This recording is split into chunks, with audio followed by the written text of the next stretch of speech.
خبر شامل کرتے ہیں وہاڑی سے لائیو وسیلہ نیوز کے بیورو چیف ملک ذیشان لنگڑیال کی رپورٹ کے مطابق محکمہ جنگلات کے افسران وزیر اعلیٰ پنجاب کے کلین اینڈ گرین پنجاب کے دعوے ہوا میں اڑا دیے۔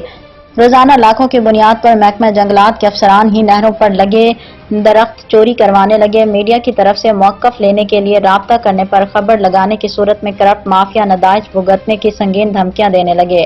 تفصیلات کے مطابق محکمہ جنگلات کے گارڈ محمد عثمان جو کہ میاں پکھی اور 182 EB نہر پر تعینات ہے، وزیر پنجاب کے کلین اینڈ گرین کے دعوے ہوا میں اڑا دیے۔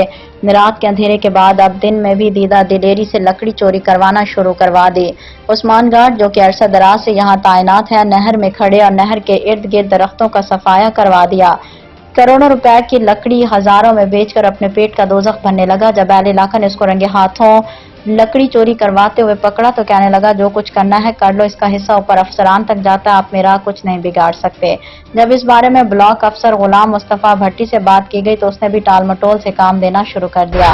اہل علاقہ نے احتجاج کرتے ہوئے کہا کہ اس کرپٹ گارڈ محمد عثمان کے خلاف فوری کارروائی کی جائے تاکہ محکمہ جنگلات کا کوئی عملہ درخت چوری کر کے درختوں کو بیچنے نہ۔ محکمہ جنگلات کا گارڈ محمد عثمان جو کہ بدترین کرپٹ انسان ہے، شفاف انکوائری کے ذریعے نوکری سے نکالا جائے۔